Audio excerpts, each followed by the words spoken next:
pretty glad the woman finally made it outside. What do you mean? Remember? The woman in the window. The Woman in the Window. You mean the Amy Adams movie? Yeah, she was afraid to leave the house, and now she made it into the yard. I don't think those are the same woman. Of course they are. It says the woman. I'm just saying I'm happy for her. I like being out in the yard. That's sweet of you, buddy. She's still in black, though. This video contains spoilers. The Woman in the Yard was released on March 28th, 2025. It has a small cast consisting mainly of Danielle Deadwyler and child actors Peyton Jackson and Estelle Cajiga. Hopefully I'm saying that right. The movie is about Ramona, played by Danielle, who is struggling with the recent loss of her husband, David. David was killed in a car accident that also severely injured Ramona's leg. She struggles to get around on crutches, can't really put any weight on her leg, which appears to have had a recent, pretty significant surgery. The children, played by Peyton and Estelle, are named Taylor and Annie. Taylor, the older son, has to assume a parental role because of the mom's incapacity and the dad's death. He is shown taking on the majority of the household chores, feeding the chickens, taking care of the dog, cooking breakfast for everybody. The movie opens with Ramona in bed, watching a video of her husband. She is not doing well. It is clear from the beginning that she's really struggling.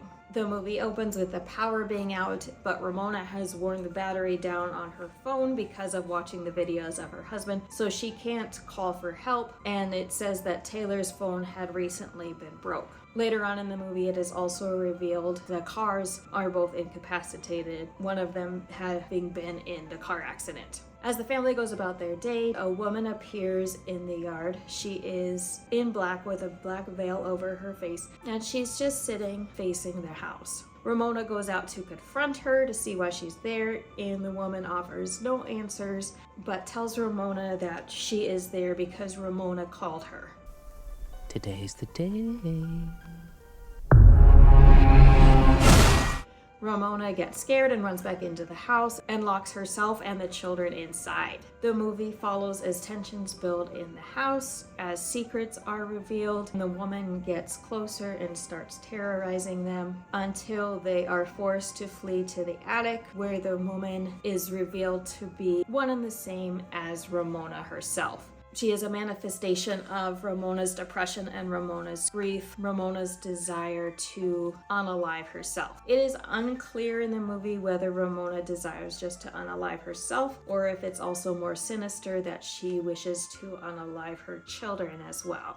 I was glad I'd seen the trailer before I went to see this movie because I was expecting it to be what it was. I knew it was going to be metaphor heavy. I knew it was going to be a symbol for grief and trauma. I don't think the movie did anything that the trailer didn't show. The movie did get so lost in its metaphor that it was really hard to understand what was going on. It was hard to tell what parts were happening in Ramona's head and what parts were happening in real life. The movie seems to have a happy ending, and yet it is implied that it might be a dream at the end. It's really hard to know, and I got really nervous towards the end that the movie was going to make self-unaliving be the answer to the problem. In order to save the children, you have to unalive yourself. Thankfully, the movie seemed to pivot away from that, but like I said, it was hard to tell if the ending was real or not. It also introduced some concepts like making up a story when you want to change the scary parts. It played a lot with dreams.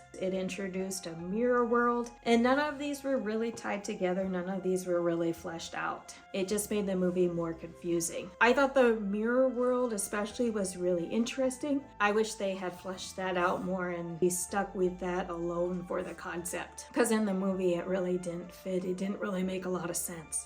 There was a line at the end of the movie that maybe gives away what's going on. After Ramona decides not to unalive herself, the children come in and they ask, is she gone? Is the woman in the yard gone? And she says, for now, implying that maybe Ramona has fought off her depression and found the will to live, but those thoughts, those feelings, that depression can come back, and she's gonna have to keep fighting, which I really liked. I feel like that is true to real life. That is a good good line. There's another good line where in a flashback of Ramona and David fighting before the car accident, David says, okay, you're unhappy, that's fine, but in order to fix it, you're going to have to dig deeper. A lot of times we think for our happiness, we need to change the people or the places or the circumstances around us when we actually need to do work on ourselves. So there is some powerful moments mixed into the metaphor, but overall it was kind of a jumbled mess. Cinematography wise, I feel like there is some good jump scares.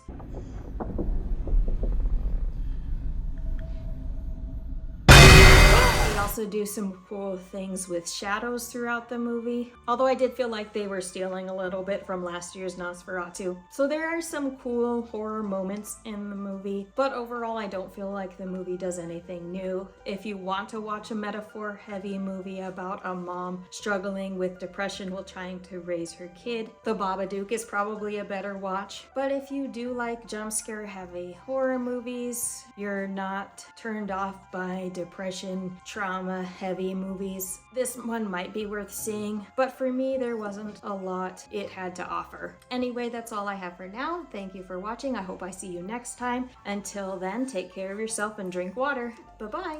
Subscribe!